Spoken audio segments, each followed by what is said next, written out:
Well, hello, the viewing several, or the viewing many, in this incredible, momentous time in all our lives, where it looks like, ding dong, the witch is dead, Kathleen Kennedy may be on the way out of our lives.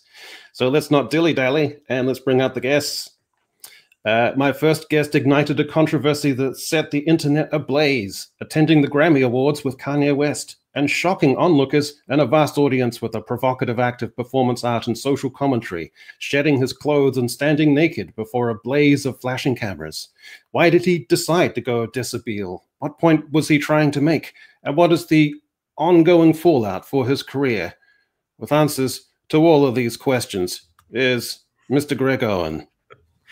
I was just trying to settle once and for all the difference in melanin content versus package, and it's the truth. Yeah, all 2 inches. I had it out for all the world. The full Monty's, baby. Excellent. I understand you've been busy. A little dicky bird flew down from the grapevine and whispered in my ear that you've been under it. Sadly, yes.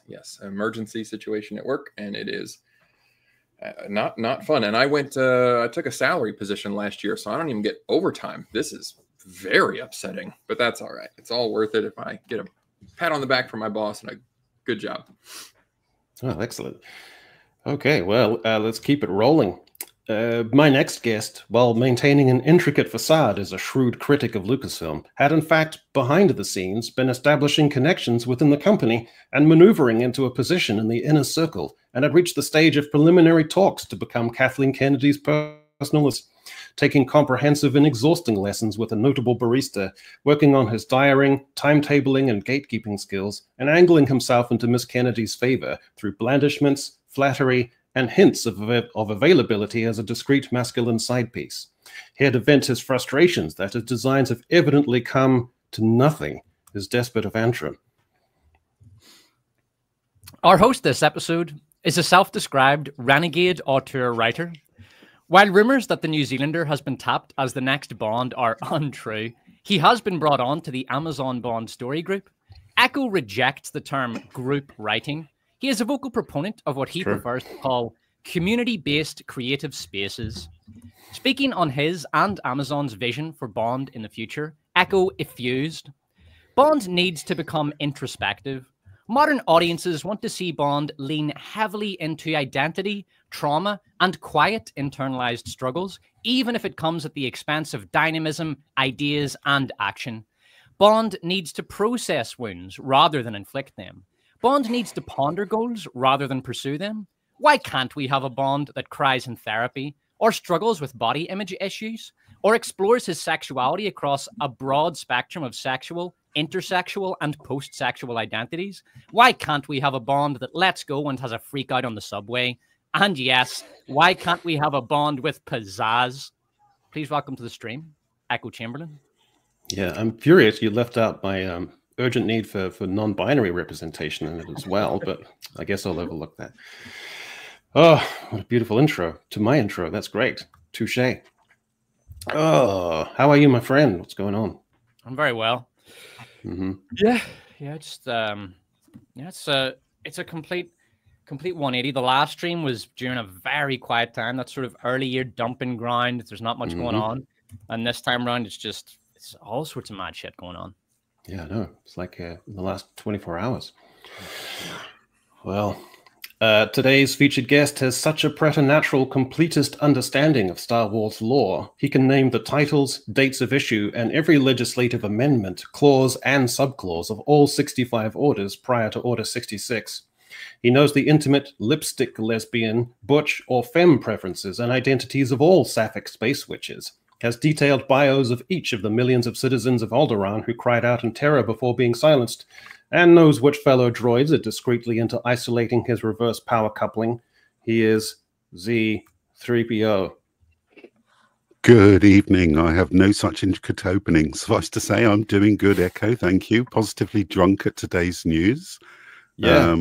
And for your reference, order 47 is a 12 chicken nugget meal. Brilliant. Well, you know, our pop cultural antagonist, our nemesis, our nerddom nemesis. It looks like our prayers have finally been answered, and so this is after a 13-year run. The movie producer has informed Disney, as well as friends and associates, that she will exit as Lucasfilm president by the end of the year, according to Matthew Belloni at Puck magazine. And he's got 3 sources there, and then from there on, Variety and The Hollywood Reporter all sort of fell into lockstep, and it seems to have become the mainstream news. So my feeling is that with Star Wars Celebration coming up, it'll probably be around then where she'll probably make some formal announcement. But I feel like an almost strange sense of hollowness, like it's been such an abiding part of my life, and an antagonism at a deep, latent psychological level, a constant hum in my subconscious. And now it's about to be alleviated. It's like, I don't know, like 2 brothers who squabble and fight all the time, and then they get separate rooms, and then within a couple of days they say, well, can we go back together? Like there's a strange hollowness after all the anguish and antagonism. So she's gone. Thoughts, gentlemen? Are you in a state of catharsis? A strange sort of existential floating kind of dream? Has it actually been confirmed yet, or is this just... Well, it's not. It's a doomcock. If we go from doomcock / tittle tattle on one side, and then we have like officialdom on the other, we're sort of like 2/3 towards officialdom. And it seems that with Belloni, he could have waited until like the proper news cycle, but he went straight in the middle of the night, which implies that he didn't want someone else to get the scoop before him. So yeah, I don't it seems think the way. Kathleen Kennedy will be remembered for all the decent movies she's been a producer for. She's going to be remembered for the crash and burning of 3 separate franchises. Yeah. I mean, at her hands, you've seen Star Wars go down the toilet. Indiana Jones is a sad, pathetic old man, and Willow's been erased from existence. Disney are very good at erasing little people. Yeah, I think so. But you can bet your ass she's going to get an Oscar for a Lifetime Achievement Award. That's true. That will happen. Yeah. So can we divide her career into 2 parts? The nice part, where she was like legitimately a good producer throughout the 80s and 90s, and a big part of those sort of Indiana Jones franchises and stuff like that. Yeah. And then taking the reins of Lucasfilm and driving it into the ground with identity politics and a total lack of cohesion and vision and farcical constructs and conceits and ridiculous characters, and Indiana Jones becoming a maudlin old man who wants to stay 2,000 years in the past and gets punched out by a beanpole UK actress who's like a stand-in for Kathleen herself. I don't think she's going to get much redemption in that sense. But, I guess I'll always kind of appreciate her actual production stuff when she was making coffee in the 80s. There's a good historical parallel here. It's Barbara Broccoli, who was the head producer of Bond after her father died. So her father, he basically started the whole Bond franchise in cinema, and then she took over the company when he died. And she had been under his wing, and she had actually co-directed a couple of Bond movies in the 80s. And I literally just bring the director coffee and we'll give you a co-directing, credit kind of thing. But she didn't pursue directing. She just went on to produce, and she was a brilliant producer. She produced everything from GoldenEye all the way to the last movie. And that's an excellent run, in terms of the success that Bond had. And there's some truly excellent movies, like not just Bond movies, but just brilliant movies during that run. Specifically, Casino Royale is an excellent movie. GoldenEye, brilliant. That's 2 examples. So she was a great producer on her own after she came out from under her father's wing. Whereas Kathleen Kennedy, when she got out on her own after being, the coffee girl for... Apparently she did scheduling, to give her some credit. She was very good at scheduling, among other logistical stuff. So she did that kind of just logistical stuff. for Lucas and Spielberg, and when she got out on her own, well, we know what happened. So that's quite a good parallel, you know. Because I know a lot of people think, oh, Barbara Broccoli made Bond go woke. I don't think Bond ever really went woke. I think there was definitely influence, but I think it's astounding how well Bond did and how the franchise actually survived the woke era, you know, which I would date roughly 2016 to 2025. And that's also why I find it very appropriate that Kathleen Kennedy is quitting this year, because I think 2025 is going to be remembered as the last year of what will inevitably come to be called Hollywood's woke era. Yeah. Whether you agree with that term or not doesn't matter. That's just what it's going to be called. It's going to be called Hollywood's woke era, sort of 2016 to 2025. And to have her quit in 2025, it's a nice little bookend to that era, because it is coming to an end. There's still going to be woke shit like in the future, but it's not going to dominate the way it has. And I think it's very appropriate. I feel it. It's very appropriate. It's a good sort of it's a nice syncing up of dramatic narrative and history. I like it very much. I also like that Kathleen Kennedy was in charge for 13 years. And guys, pop quiz: what 20th century leader was in charge of his nation for 13 years? Anyone? Yeah. You can't type it in the comments, guys. YouTube write it in the comments if you know the answer. It won't go through. Yeah, he was going to be a painter originally. Little known. Yeah. I like Bill Burr did a great little riff where he was saying, like, what would history have been like if there'd just been one tutor at the art academy who had looked at his paintings and gone, yeah, I think you got something there. Like, do you know what the thing is? He's actually a very good painter if you look at his stuff. He's very talented.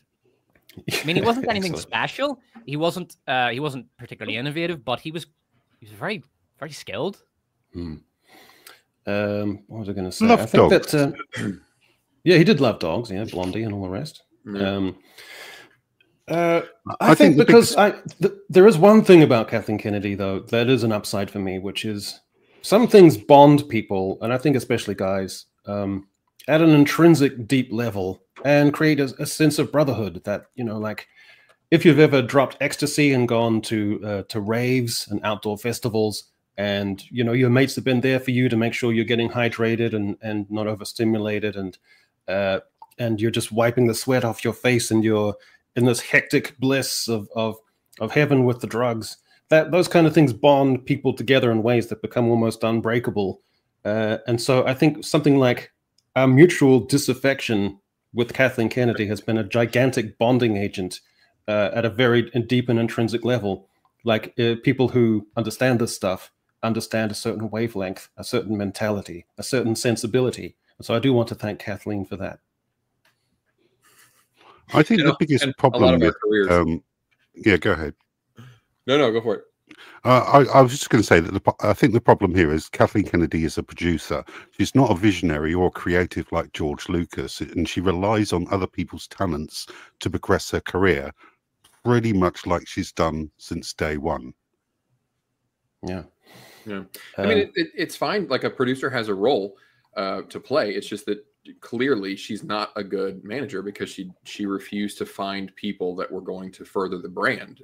I mean, the one that I know of intimately, because I just covered it a bunch, was the Acolyte and Leslie Headland. But that's not the only. She continually surrounds herself with people that are not good for the brand, that don't like her own audience. Like, in the end, that's just being a really shit manager, because you can't bring the right people in to do the job. I mean, it's not her job to direct and make movies. That's fine. Like, I'm not saying that she should be doing that. She should be bringing in people that can, and she refused to do that. So she's just bad at her job. Yeah, I wonder, I'd like to speak to your thing, Despot, about symmetry, because I love historical symmetry too. If we can get Ncuti Gatwa to step down from Doctor Who before the end of the year after season 2, or even for there to be no season 3, or for Disney's contract with Doctor Who to rupture, that would also be a beautiful, exquisite bit of symmetry, because that would be the tide receding as well. I cannot imagine not getting a third season. That it won't. There's no way. The numbers just are not there. It's an absolute disaster of a show. Sorry, I got a second. It's far worse than it was on every metric in 1989 when the show got cancelled originally. So there's no reason to bring it back. So yeah, I do love a bit of historical symmetry. If you go from Yeah, 2016. So we go from Ghostbusters to Kathleen Steps Down. Those are that's our little thing. Brilliant. Well, we're here to save the day, dear viewers, because now it's our opportunity to step in.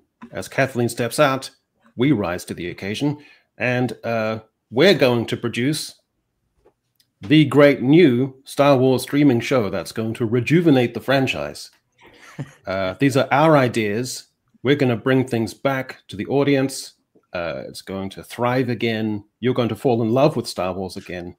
That magic at the beginning of a Star Wars feature where everything goes quiet and then dark, and then Lucasfilm goes with its glinting little green thing, and then there's the blasting fanfare of the music. You're going to feel that magic again, and it's because of us. Yeah, and by the way, these are serious pitches. This isn't like these a are serious pitches. Yeah, because Echo was very clear in his instructions. No, don't make it a joke or a satire, like a real pitch. So talk about my one's not going to have like Andrew Tate showing up as Sith or something. I forgot about Despot 5. Yeah. So Z, as our resident Star Wars expert, is going to be the judge. Yes. He's going to evaluate as best he can in real time any. In fact, we're going to throw out lore because, from my perspective, this is going to be about. I don't care about Disney lore or anything else. I'm a maverick. I'm an iconoclast, and I make the rules. Exactly. All right. I should have contradicted Disney Plus lore just to score points. That probably would have gone over well. Exactly. So we're going to start off with Z. You have Grok, just to set the bar quite low. To set the bar as low as we can. Yeah, we're going to start off with what Grok produced. So let's see this. I asked Grok earlier today, if you had complete creative control of the Star Wars franchise, what story would you tell to make a blockbuster movie? And it came back with this. The story kicks off centuries after the Skywalker saga. It's a time of uneasy peace. The Jedi and the Sith are faded legends, replaced by a new generation of Force users who splintered into rogue factions, some seeking power, others survival, but none fully understanding the Force's true nature. Our hero is Kale, a scrappy scavenger from a desolate outer rim world who stumbles into an ancient holocron buried deep inside a crashed starship. When he activates it, he's hit with visions of a forgotten Force temple and a cryptic warning: the Source awakens. So that's the bar. Now, the Source is a sentient cosmic entity that's been dormant since the dawn of the galaxy, who's now stirring because the balance of the Force is out of alignment. So he's got to team up with his crew and put an end to this miscreant. I'm pretty sure I can spread this over 3 movies and a spin-off TV show. Yeah. So there's the bar. It's quite low, gentlemen. Hit me with your best shot. Okay. Before we go in, I just want to do some of these super chats because, my God, Dr. Paradox, show your hands. I'm not convinced this isn't a multi-time zone circle jerk. Carry on, gentlemen. Carry on. Here we go. Thank you, Dr. Paradox. But note I did not show my left hand. That's true. Realistic delinquent. What's that currency? California. Canadian, is it? Okay. Canadian $6.99. Echo, your crusade against the modern literature industry needs co-revolutionaries. Please consider the nonsense-free editor as a special guest. Okay, I'll make a note of that. That sounds good.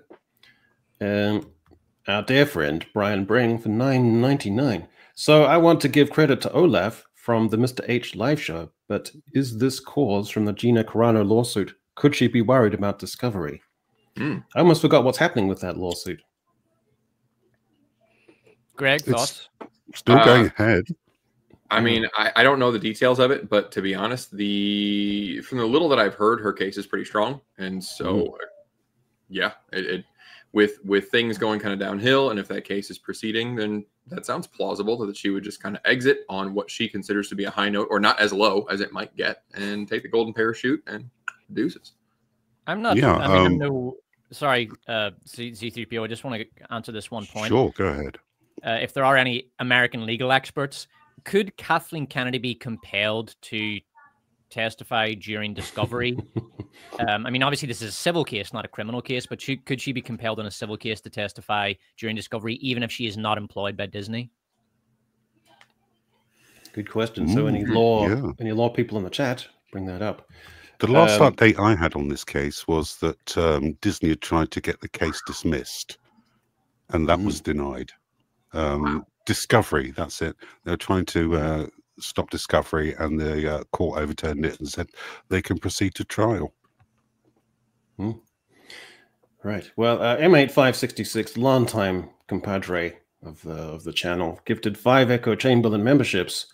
So thank you so much for that. I don't want you to be upstaged, but look at this from Dr. Paradox, gifted 50 Echo Chamberlain memberships. I think that's more people than we have to give away to, which is incredible. But you think that's enough? You think he's just getting started? Look at this. Gifted another 50 Echo Chamberlain memberships. I got my own little army of members now. This is incredible. Thank you so much, Dr. Paradox. That's unbelievably generous of you. Yeah. That's fantastically generous, and I'm very grateful. Fantastic. Thank you so much. Your prize and reward, and everyone else's, is to watch this cool intro.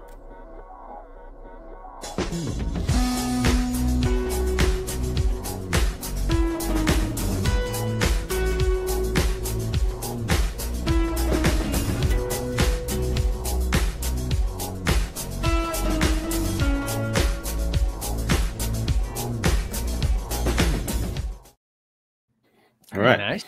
Yeah, I put my theme song and I just added some guitar. Okay. All right, folks. Here we go. We're going to save Star Wars. Greg, we've decided arbitrarily that you're going to go first. I'm ready. I'm ready. Okay. So I am not a Star Wars expert. I Googled some of this. So if I get the house names wrong, just roll with me here. All right. And I'm reusing this from my last video. Okay. Arguably, the only reason that the Microsoft Xbox exists is because in 2001, a game called Halo came out. It was fantastic. Featured a super soldier wearing a mask all the time with special armor, fighting off hordes of aliens.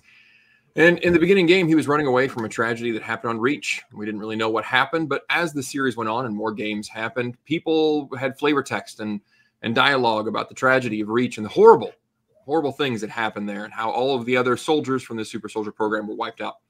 Finally, in 2010, we were given Halo Reach, and players were allowed to play through the tragedy of what happened on that day that they'd been hearing about.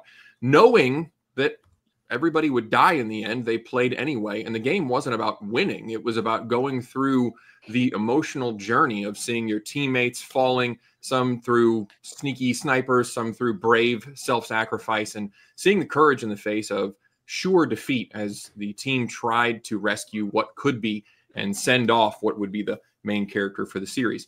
So with that in mind and the intense emotion that that game evoked and people that have been with the series for so long, my idea would be Mandalore, The Great Purge.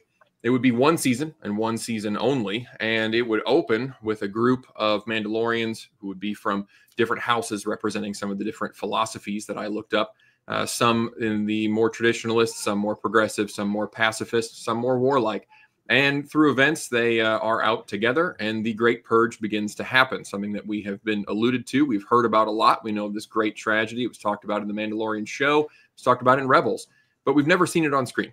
And in this show, we would know going in how it ends. And that actually frees up the creators quite a bit because we don't need to have some great victory. We don't need to go on a magical journey that ends in this, massive happy ending. We know where this is going. It's like the Titanic.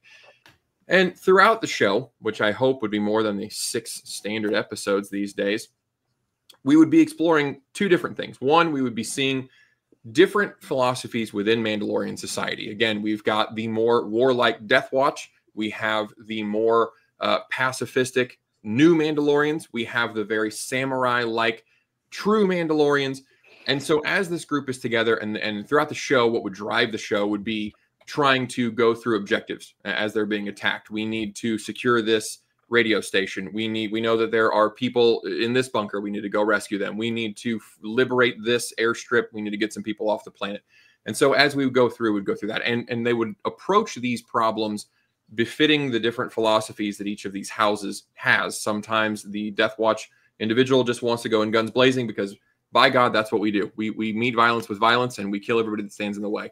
And another character would want to approach strategically, or maybe just want to be escaping entirely, regroup, live to fight another day. And we would see the strengths and the weaknesses of these different philosophies and how to approach it. But in the end, again, we know where this is going. And throughout the season, members would fall in the same way, sometimes through betrayal, sometimes through a heroic self-sacrifice.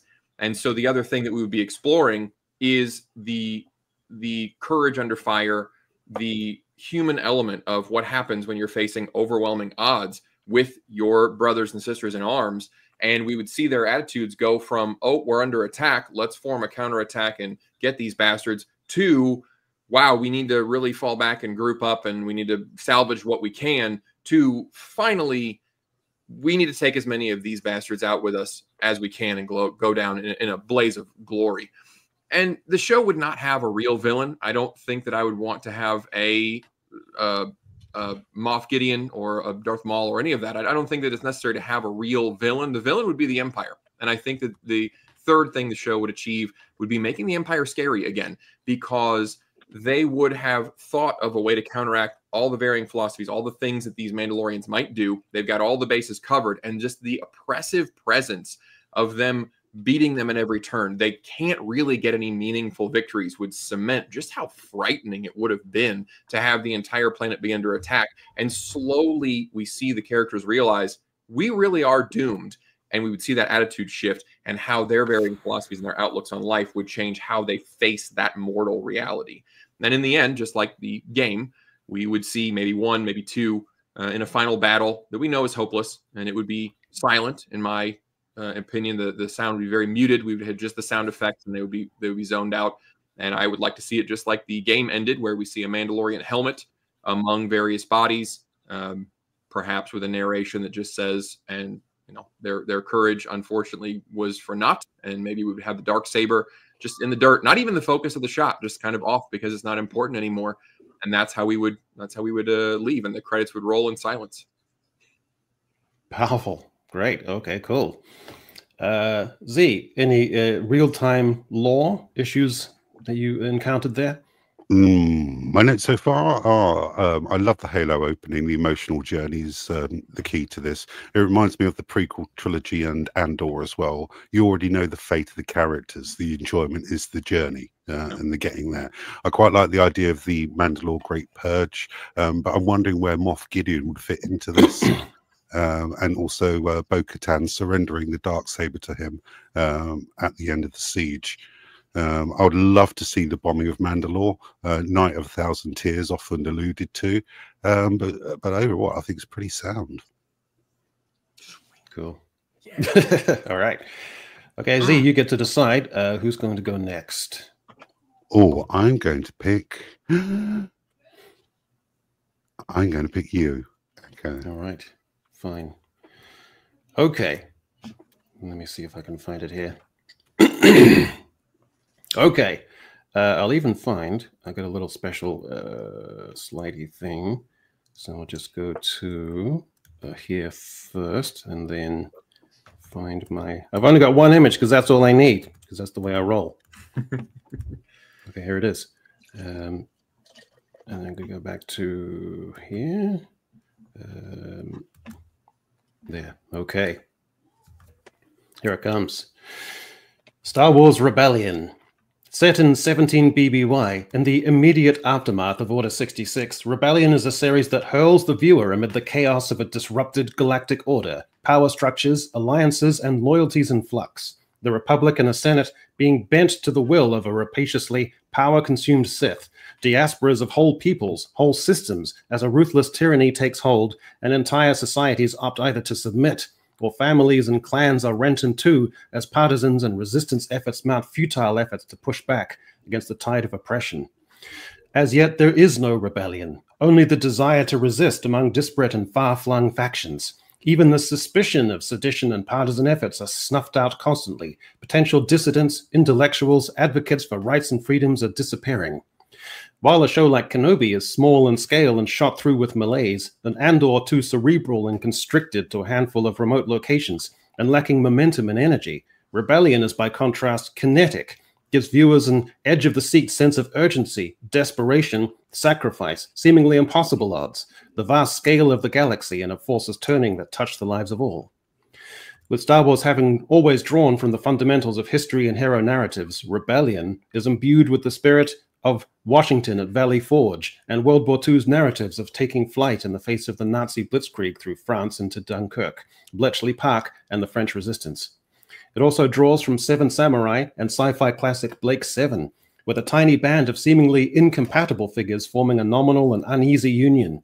One leader is stubbornly high-minded, sees the nascent rebellion as a war for hearts and minds, that those who are a part of the rebellion must embody and live up to its values and ideals. He seeks to convince wavering factions or city-states to take the perilous step into sedition by appealing to principles. Another leader, with whom the first enters into a fraught and compelling power struggle, seeks to coerce prospective peoples and make use of their assets by any Machiavellian, cynical way possible, believing the ends justify the means in a wider cause.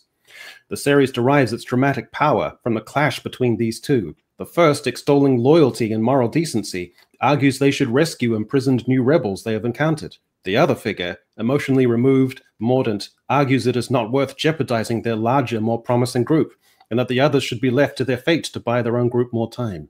The first leader tries persuasion and appeals to lofty ideals to bring a wavering clan to their side. The other leader, seeing this going nowhere, aids in the sabotaging of this clan's resources and cultural artifacts, framing it as the fault of the new imperial order in order to convince the clan to act. In a nod to the moral quandaries of Enigma, the band of dissidents crack the imperial code, enabling them to warn comrades of an impending attack, but the second leader argues for the almost pitiless decision not to warn their allies, as it would tip off to the Imperials that their code has been broken when they need this crucial advantage for other actions in a wider cause. In a moment of rage, the first high-minded leader watches as he is undermined and their allies' vessel is attacked and destroyed. A prospective society sympathetic to this rebellion but pacifist in nature and loath to take up arms is convinced to join only after the second, shrewder leader instigates a false flag operation to draw outrage from the pacifist society and bring them to the cause. There is a third figure, a woman who recruits pod racers, pirates, fraudsters, saboteurs, con artists, and outlaws as espionage experts and pilots, mavericks with the right stuff, who, though rogues, have hearts of gold and find renewal and purpose in a cause of freedom, lending each episode raw and exciting action set pieces. All the while, the Empire's agents tail them from system to system in a game of cat and mouse. Of the new Inquisitors, one especially callous and ruthless figure is set on proving his worth. In weekly episodes, our heroes encounter renegades, some trustworthy, others with uncertain motives. And who is that unknowable, tentative figure in this tense group? Why does he keep to himself? Why does he always seem torn? And who are the mysterious figures he secretly and routinely communicates with? Is he a possible Judas? Is he biding his time until the rebellion attracts enough new adherents for the Imperials to make their move? And if so, will his conflicted loyalties lead to him making the right decision, the right sacrifice? And as the series progresses, our assumptions about our heroes are challenged. The second leader, aloof and shrewd, rescues a Force-sensitive boy from a primitive culture where Force sensitivity is considered a curse, witchcraft to be spurned. Through this character, we see another side of the Machiavellian leader, mentoring, empathy, patience, that lends depth and fosters a new appreciation. Conversely, our high-minded leader is discovered to have a certain degree of stolen valor in his past. His prestige is not quite what he has made it out to be, and he has to reconcile his vision of himself and his cause with the more complicated reality. And the woman with an independent and tough streak is suddenly having to reckon with deeper instincts. One of the mavericks she has known for a while proposes they leave the struggle and all the chaos and troubles to others, let go of the desire to be crusaders, and start a life together, far away, happy and unclouded by grand designs and intrigues. Affection, tenderness, and the promise of an intimate future are new and enticing feelings that might draw her away from the cause. Amidst all this high drama and stakes are moments of charm and levity. The main droid of this rebellion is a repurposed former children's entertainer robot with a Tin Man aesthetic, chipped panels of pastel colors, and silent picture and vaudeville mannerisms that have survived his reprogramming. Partnered with him is a lumbering guard robot, slow in the uptake, who always chimes in at inappropriate moments with blunt and staunch suggestions. In the end, the conflicting styles of the leaders turns out to be their strength, and there is a grudging solidarity and acknowledgement. And as they accrue new supporters, is there, at last, a genuine hope of a rebellion. Ooh, I like it. excellent. I like the idea of that, sort of 16, 17 years before after Order 66. So that's, yeah, the Rise of the Empire is similar to the Yazis in World War II. I do like that as well. Small band of rebels always works on screen. I like the way they're intending to raise their army with other captured dissidents. And the idea of Black Flag operation to try and rally the troops. I like the idea of the espionage network, and I like the thought of normal citizens and criminals alike equally despising the Empire and putting their differences behind them under a common cause. And the witchcraft does make sense. I can honestly see some residents being accused of that. It does exist in the Star Wars universe, which we've seen with the Dathomir Night Sisters, and I like the idea of them still being viewed with suspicion based on their past actions. And the second leader sounds a little bit like Arnold Rimmer, so I'm going to give you a pass on this. It's great. All right, brilliant. Okay, Despot, you've got this cool looking image. Look at that. That's Holy moly! Isn't that awesome? Yeah. Okay, I just found that on Reddit. So, All right. right, I'll just tell you when to change the slide, Echo.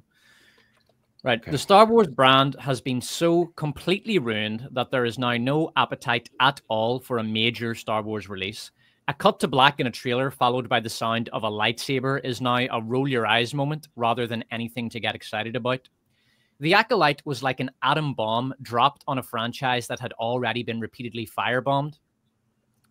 What is needed for genuine franchise recovery is time for the radioactive smog of the Acolyte disaster to clear away and for the Kathleen Kennedy era rubbish to fade from cultural memory. The best Star Wars show right now is Nothing, followed by a spin-off trilogy of Nothing directed by no one. Following the completion of the 5-year-long Nothing project, the franchise will reboot with a series designed to be a fun, simple, low-stakes re-entry level series, Star Wars Pod Racer.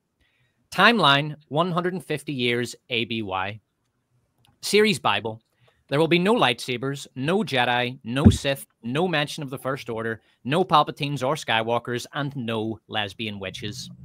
Priorities will be local exploration, world building, and innovating upon the Star Wars aesthetic established by George Lucas, instead of repeatedly regurgitating it a la Disney.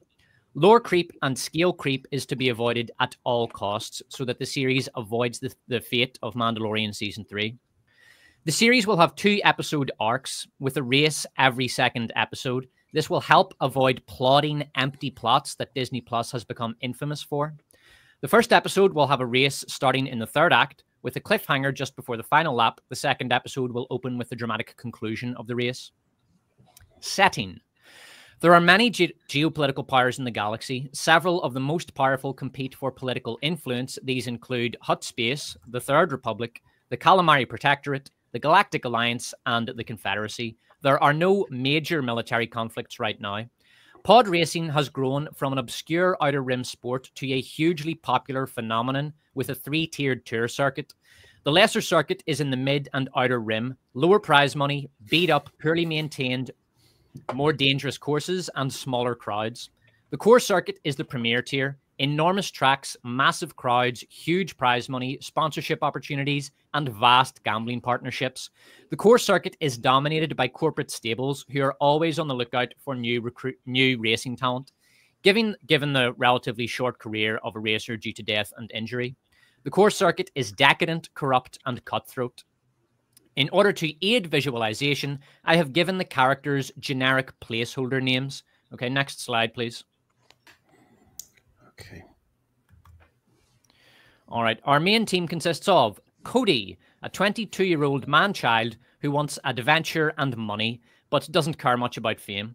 Cody is one of only 3 humans on the pod racing circuits. He is a terrific natural talent, but lacks focus and discipline. He likes drinking, practical jokes, and good company. Next slide. All right, one-armed Rocky, Cody's trainer. Rocky is the only human to ever survive the Alsacan Epic, pod racing's biggest, most dangerous, and most lucrative course. He lost his arm and his career racing the Epic. After his recovery, he became a trainer and has ended up in the Outer Rim circuit after a decade of failure. Cody represents a chance at redemption for Rocky. Okay, next slide, please. Brock, Cody's cousin and team mechanic. Brock is 28 and dreamt of being a pod racer since he was a boy, but he didn't have the talent, so he became a mechanic instead. Right, next slide. All right, Team 2 characters. Stacy, a hot 20-year-old woman who is hot and, in a massive U-turn for Disney female characters, actually has blood pumping through her veins. Yes, she likes men, specifically older men. She is not interested in Cody because he is too immature. Stacy is a feisty, confident girl who wants a man who can put her in her place. She wants Han Solo, not Luke Skywalker.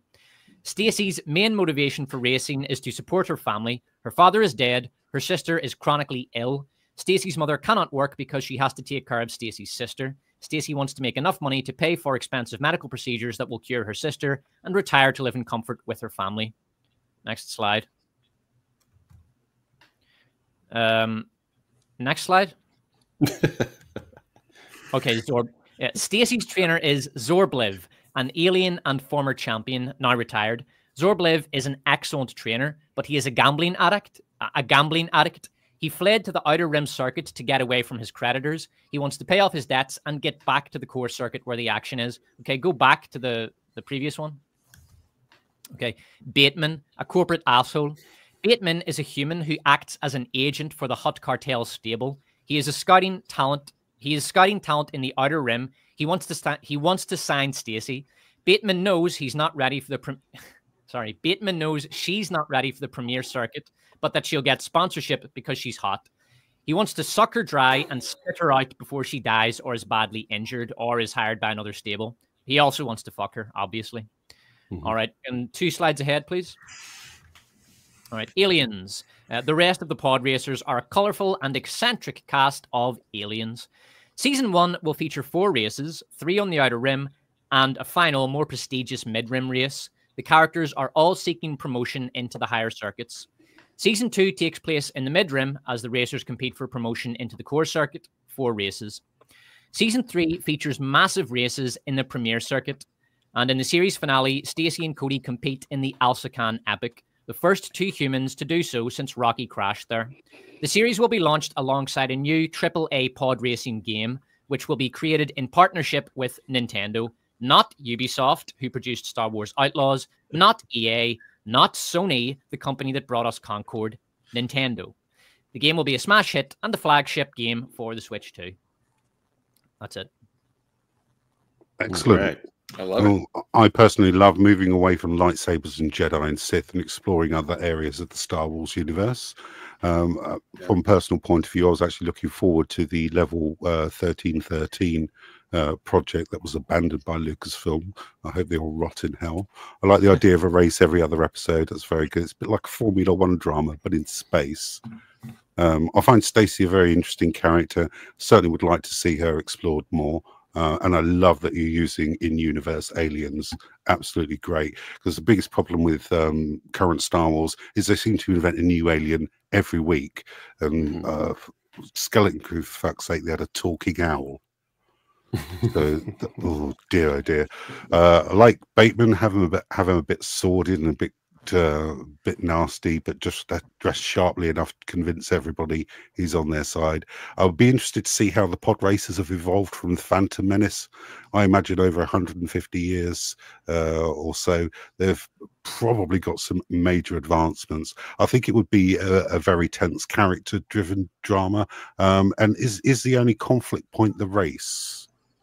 Sorry? Is the only conflict point the race drama between the 2 different teams? Well, the 2 different teams are actually fairly close in my vision of. I actually had a longer pitch, but I shortened it down. In the longer one, I go through like the dramatic arc, which is that the teams are actually helping each other, the 2 main teams, because they're the only human teams. In fact, there's only 3 humans that compete. The 3rd human is this kind of champion in the premier circuit.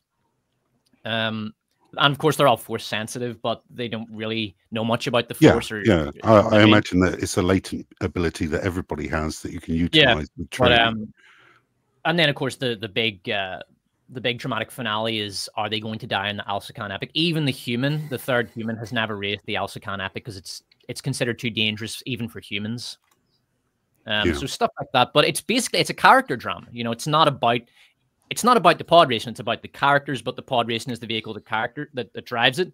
And I think that's what has really been missing in Disney Star Wars. The characters are just shite. You can't connect with them emotionally.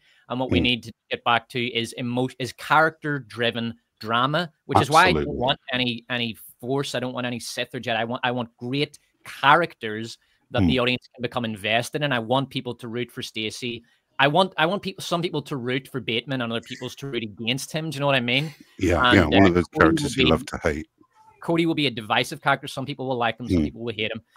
And then Rocky, everyone feels sorry for Rocky, but at the same time, we all know that he's basically incompetent. Yeah. So you've got these mixed feelings about the characters. Oh, that's really good, because you can build the characters up and actually form some sort of emotional attachment to it. I just had an idea that you could end season 1 with a collision explosion, then immediately cut to black. Oh yeah, well, I mean that's the first episode. You have a cliffhanger. Could be a crash, like a collision between, I don't know, Stacy and an alien. We need some of that. Back to the old Republic serial cliffhangers on every episode. And it'd be like pod racing, but like R-rated. So I mean, you're gonna have serious brutal injuries and deaths and like lost limbs and things like that. And of course, Rocky only has one arm. He's got a robotic arm because he lost his arm in a pod race. So it's serious business. Like pod racing's no joke. It's a deadly sport, and it's like any fighting sport. You know, you're kind of trading your health for money. Essentially, that's what fighters do. Yeah. They're not gonna. Most fighters they do get brain damage, and it becomes a big problem in their latter years. So it's kind of like that. It examines that aspect of it as well. You know, people who are happy to trade their long-term health for gain in the moment, and who are willing to risk losing a limb or even losing their life for the glory of the crowd. And it's got that kind of gladiator feel to it as well. You know, like we might die, but think of the glory. Excellent. Because when I saw the poster come up and it said pod racers, I immediately thought back to the Book of Boba Fett. That's not good. and the Mos Vespa gang. No, it's pretty sound. Before I make my decision, though, we're gonna argue this out. A lot of what he said is brilliant, but I can all have that covered in one episode where I've got my my Maverick female character who's already doing this, and you can have all that kinetic energy and all the stakes, and you can have that nicely succinct in one episode. Whereas I've got the bigger stakes. You're talking about character stakes and character interpersonal relationships. I've got two massive heavyweight characters with different worldviews who are pummeling at each other week in, week out with these different worldviews about how to get this thing going. I've got, Despot, you've got the ground under our feet where everyone's kind of enjoying Star Wars. But we don't just want to enjoy Star Wars. We want to fall in love with the romance of Star Wars, the big scale of the thing. And I've got that. I got the drama. I've got the interpersonal relationships. I've got the stakes. I've got galaxy-wide stakes. You're putting the cart. You're putting the horse before the cart. It's you have to rebuild the franchise before you can launch a sort of major kind of Game of Thrones epic.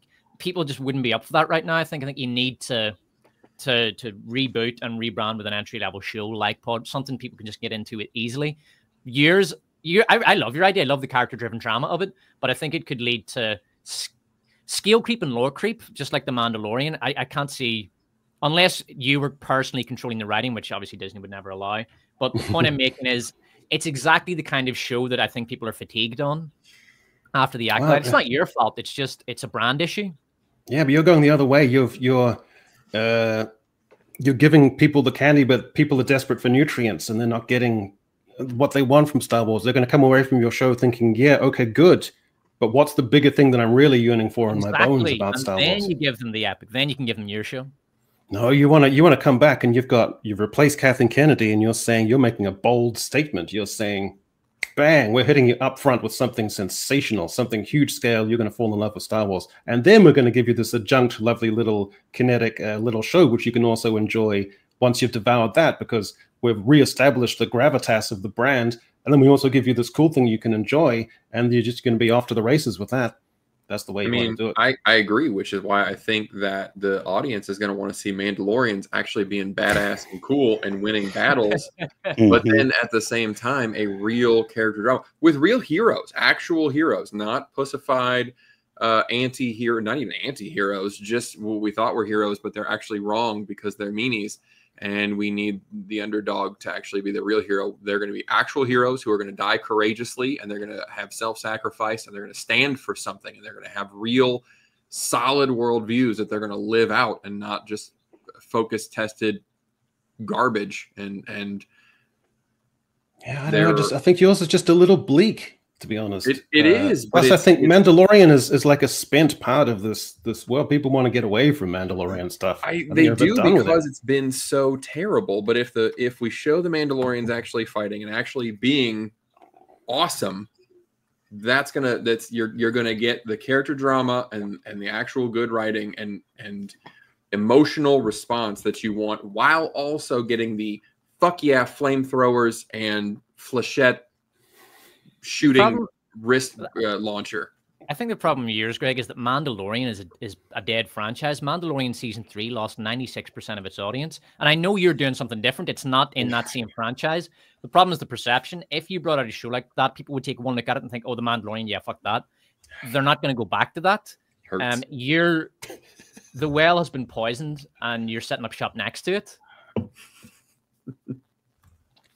Yeah, I mean, there's some good stuff in there, but let Mandalorian fade from memory before you could have a crack at a show like that, because Mando season 3 was an absolute fucking disaster for the brand. What if in the first episode, in the trailer even, Bo-Katan dies, like right away?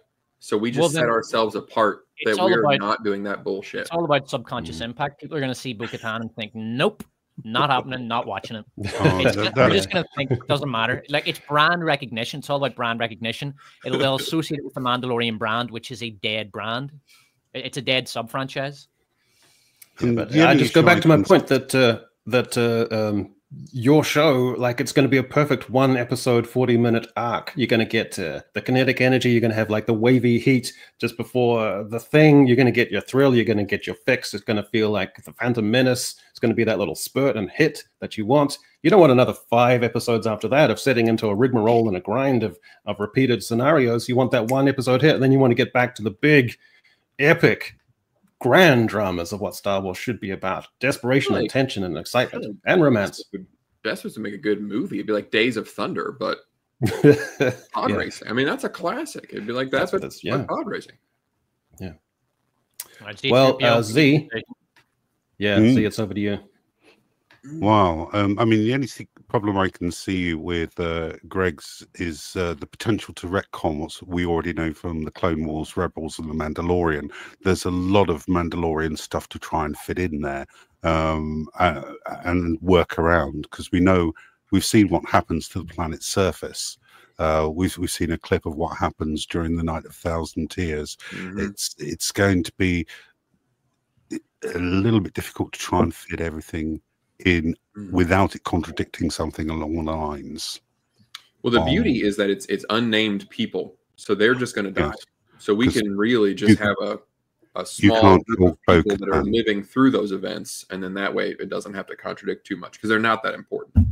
I mean, Z, you love Blake 7, the Avon and Blake dynamic. Can you imagine a huge budget behind that with Star Wars stakes and aesthetic? Come on. Oh my God, they would remake it and it'll be the worst thing you've ever watched in your entire life.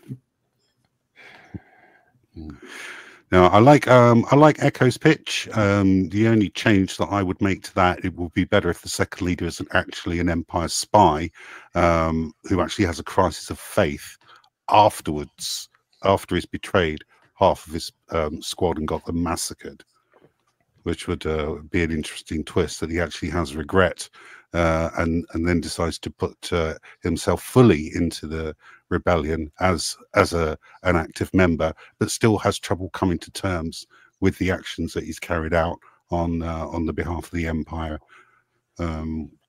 So I think that would make a very interesting character. I like Despot's idea as well.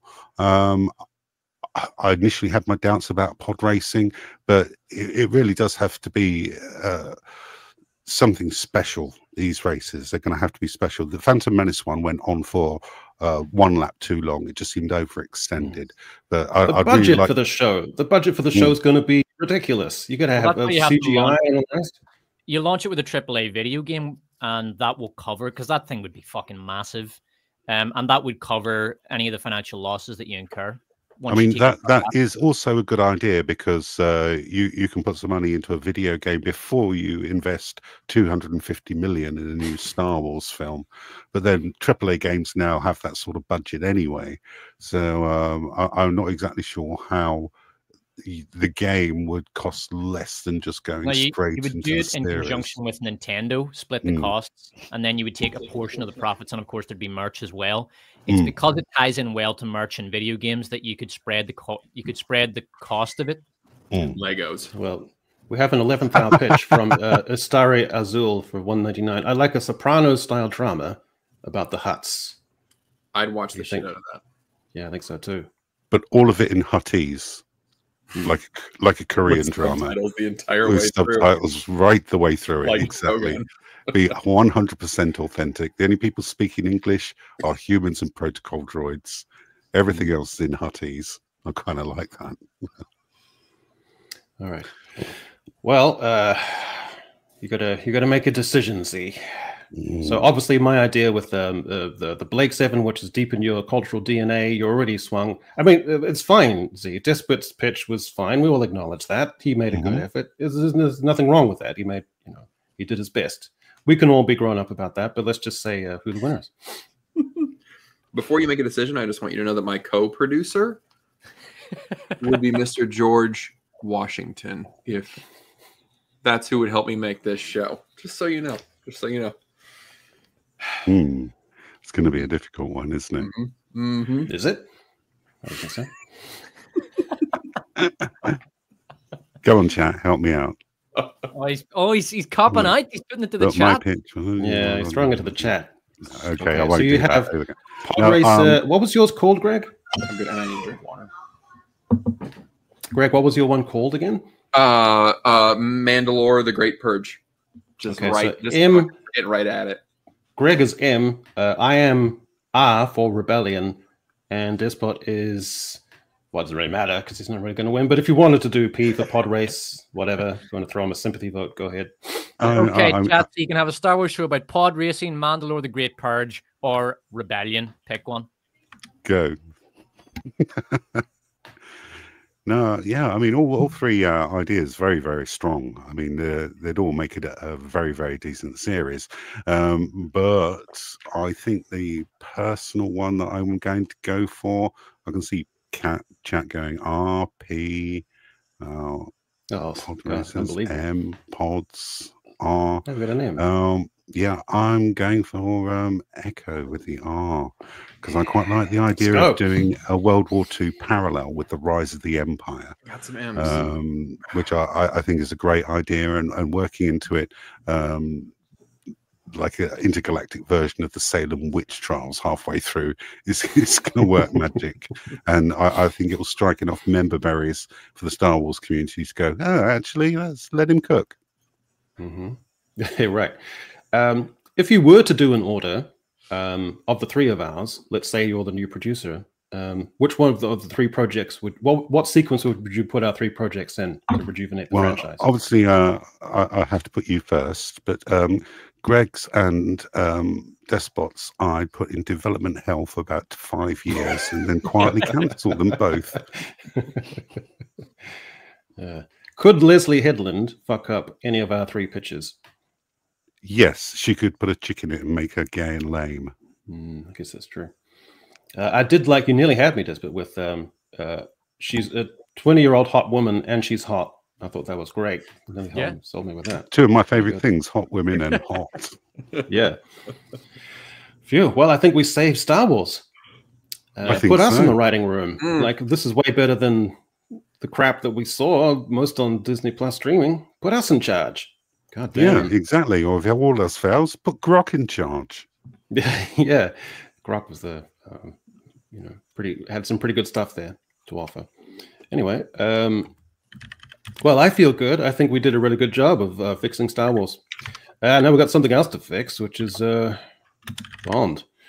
Because if you've been keeping up with the news, you will know that the 007 franchise, long overseen by producers Barbara Broccoli and Michael G. Wilson, is facing a change in creative control. As such, Broccoli and Wilson are stepping away from the series they've shepherded for several decades, with the future of Bond now in the hands of Amazon. As Variety reports, a new joint venture will see Bond remain owned by Broccoli, Wilson, and Amazon, but that the latter will take over the creative future of Bond. The latter being, of course, Amazon. So, given what they did to the Lord of the Rings, imagine what they're going to do. They're going to turn it in. Yeah, they're going to turn it into Reacher with a Rolex. That's basically what it's going to be. It's going to be corporatized, soulless, algorithm-oriented. It'll have the patina of like class and distinction, the British accent, the music, everything else. They will get the musical theme song intro to the film will be Kendrick Lamar with like a breakbeat underneath and rapping over the top of the Bond theme. They will have a Miss Moneypenny spin-off series to show that she can be empowered and tough, and she's actually got a bit of savvy, and that'll be disastrous. And yeah, it'll just it'll be totally soulless and corporatized slop, and there'll be far, far too much of it all the time, so that it loses any panache that it had, which was part of the whole key to the thing in the beginning. Yeah, I mean, right now, Amazon are brainstorming ideas for their Bondverse. They're going to turn it into a content form, so you're likely to see. I don't know if it'll. Who knows which of these will make it through development hell to the screen, but they'll have ideas for young Bond. Moneypenny is definitely something they'll go for.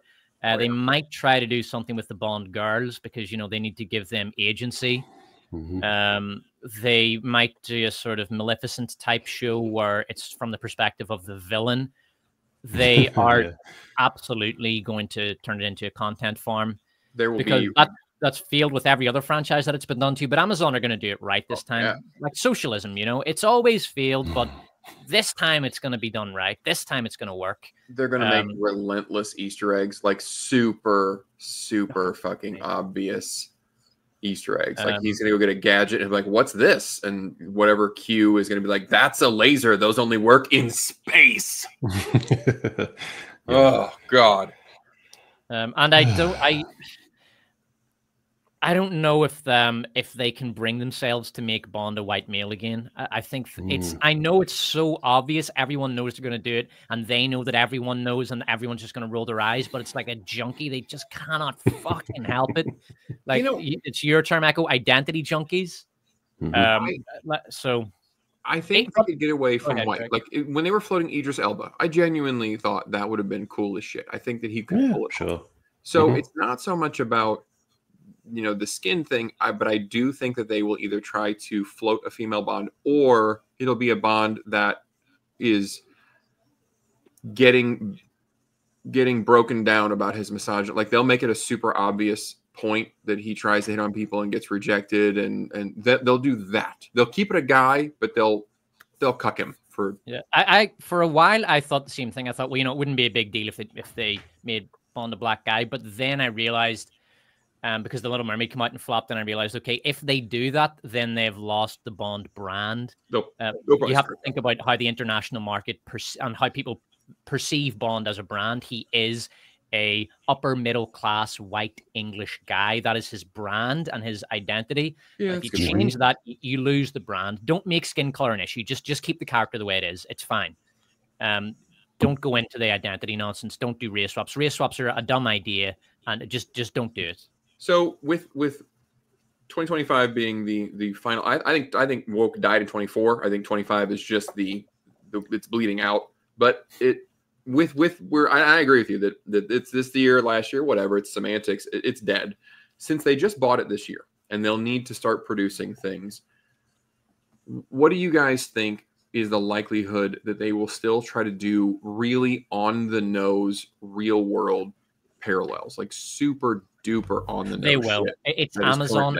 It's Amazon. They absolutely cannot help themselves. Also, Bond hasn't been scalped.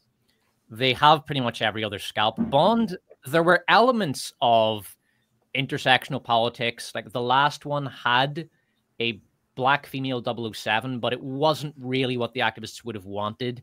It was almost like a really lukewarm sacrificial offering to them, but it wasn't the scalp that they wanted. It was Bond retires, and then she comes into MI6 and she just gets the 007 designation, and then Bond comes back and she gives it back to him. It's fine, really, but it's a little sort of hint at, okay, yeah, we know the activists are on our back. We'll give them this little scrap just to shut them up. That's the sense that I got out of it, because that character in No Time to Die, she's fine, actually. I don't mind that character. I quite liked her in it. Yeah, she's fine. I thought the worst thing about No Time to Die was the villain. He was fucking Rami Malek Strikes Back. Jesus Christ, I don't know why people like that guy. He was one of the worst Bond villains of all time, and it was just dreadful. Good movie, but really dragged down by that villain. He was so bad. But they could, I think they might try. They could do the Mission Impossible route, where he has a team that he relies on of 3 or 4 guys, like a tech expert, you know, the driver. No, we're not thing. talking about it. We're talking about messaging. Like they're definitely going to use modern day. They can't help. Oh yeah, but this is how they do it, because if they have that little group of like the tech guy, the driver guy, they can make them diverse and sexually. Yeah, and all very much so. I mean, Amazon are not all that bad. For every Rings of Power level garbage, you've got something that the normies enjoy, like Invincible, Reacher, Clarkson's Farm, Good Omens, etc.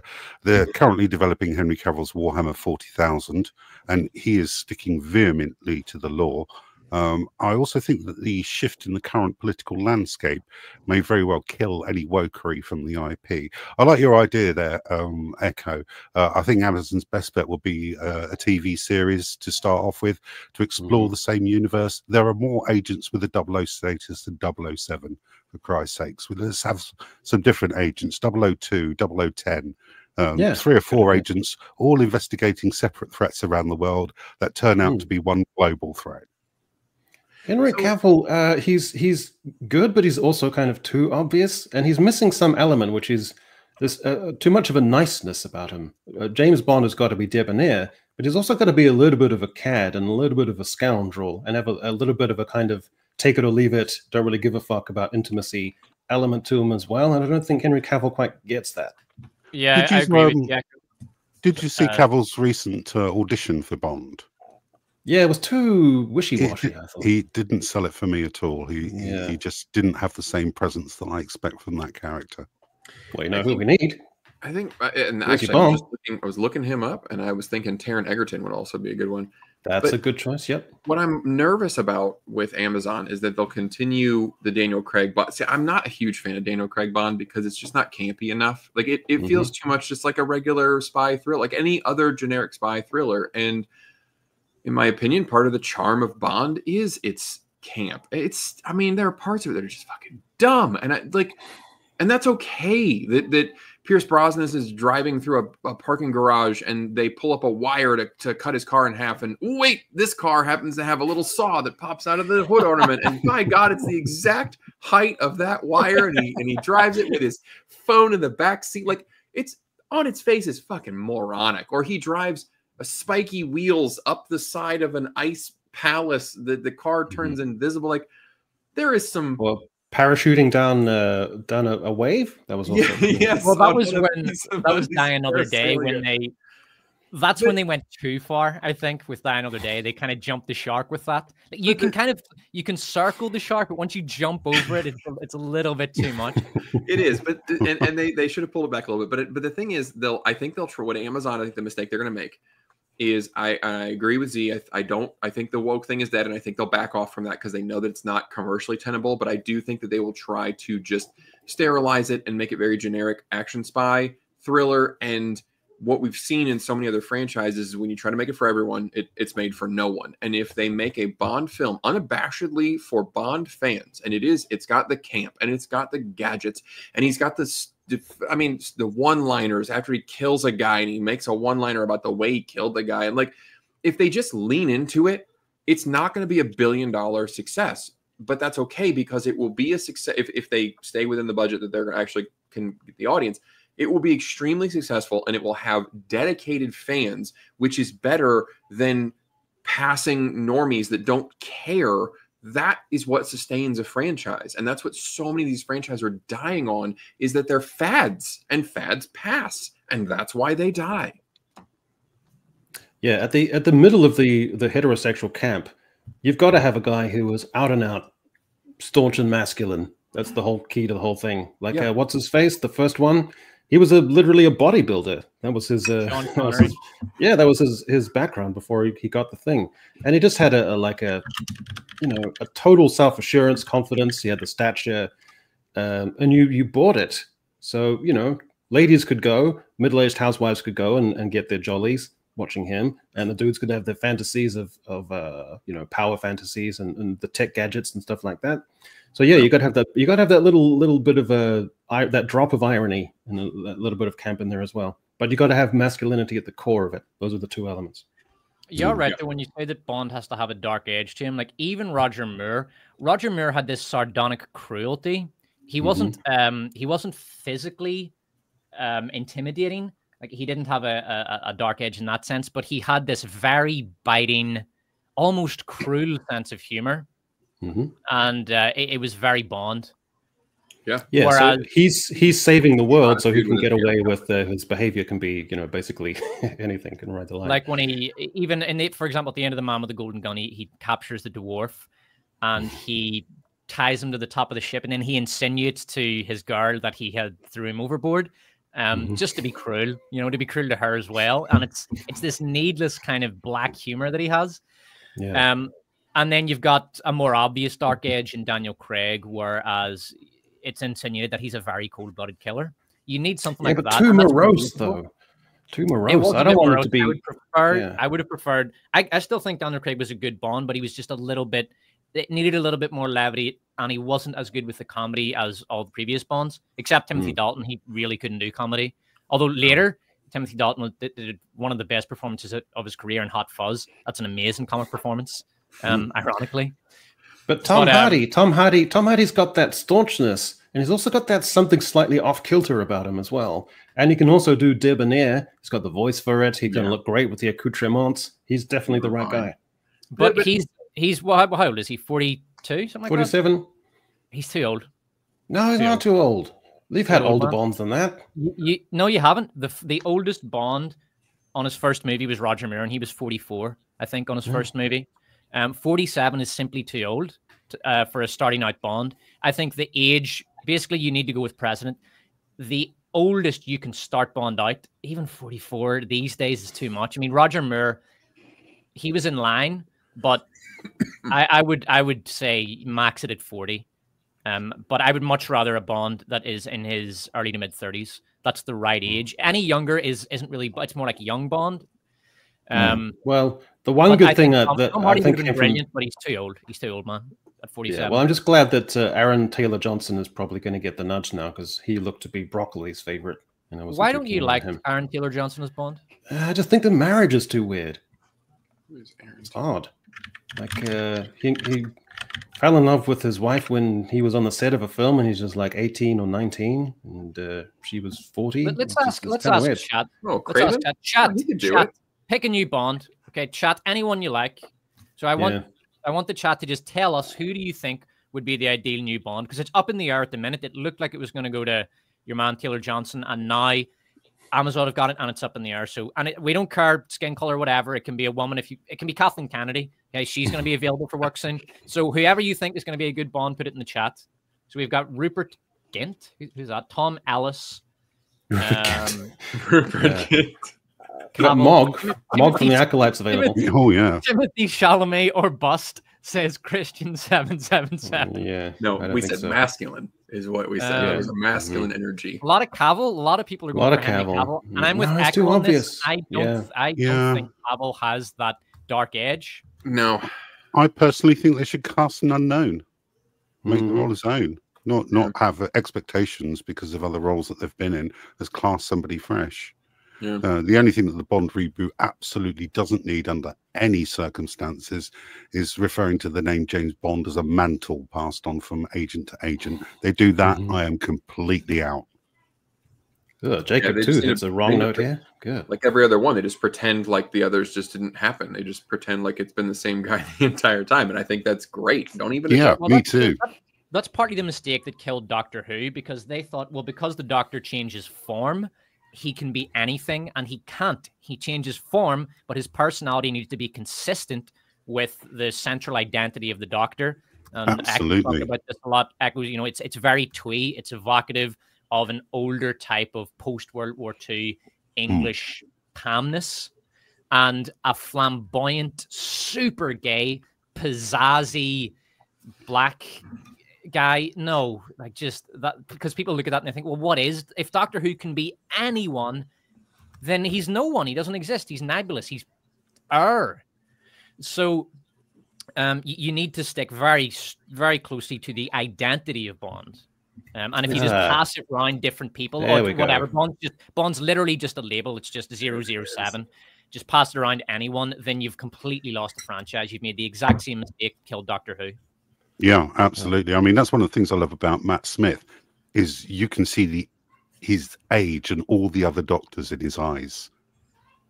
He's got personality aspects and knowledge that he's developed over thousands of years, and it just makes it, for me, is understanding where the character has come from and where they're going to, rather than just dumping them in there and saying, "Oh, well, you're James Bond now. Do it as you like," because that didn't work for Jodie Whittaker. Rupert Grint.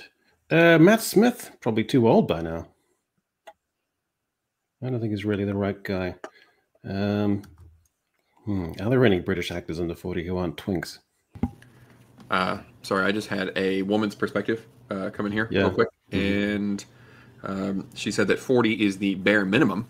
And Cavill is actually too bulky to be James Bond. And James Bond needs to be at least 40 and experienced. And her words were, he needs to be a man, a real man. And she emphasized that several times. So that's, there you go. All right. Okay, good. But well, for you guys, do you think that a Bond movie is hard to do in modern day? Somebody brought up that they want to see Cold War Bond, not modern day Bond. Do you think that with smartphones everywhere, there's cameras everywhere, do you think that the Bond formula actually is difficult to pull off with the level of technology that everybody's very used to in their daily lives, like a shoe phone, the old chips, and I bugged the phone, and or the like, a lot of that stuff doesn't work the same way. Do you think that would really take away from it if they tried to do a modern day?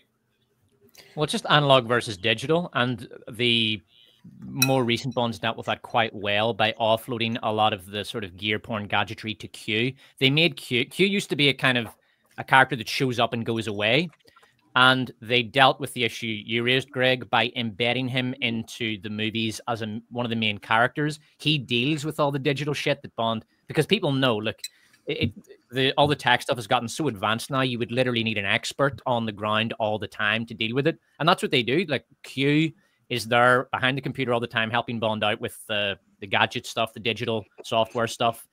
It worked really well. And if I was Amazon, I would keep that same, what's the name of that actor who plays Q? I would definitely keep him, and then I would change Bond. Ben Whishaw. I'd keep him. He's good. He's a good, good Q. Keep him as Q. I'd keep Ralph Fiennes as M if possible. Just change Bond. Yeah. Do you think a prequel series would work? A Bond in his 30s while he's in the Special Forces? A young Bond? No, I don't think it would be, because Special Forces is sort of group action teamwork, and Bond is a lone wolf. It would just go against the brand. Fair enough. Yeah. Plus, you want the mystique of not knowing where it came from. You just want it to be this entity who exists. The problem with the modern world is that it's basically too much tech and cyber stuff. So the Bonds are just nerds in chairs flanked by computers. So I don't think that's going to work too much. If they set the series back in the 60s, that could be cool, but they'll get the 60s wrong. It'll be too stylized and too glossy and too clean and too benign. And so they won't get that right.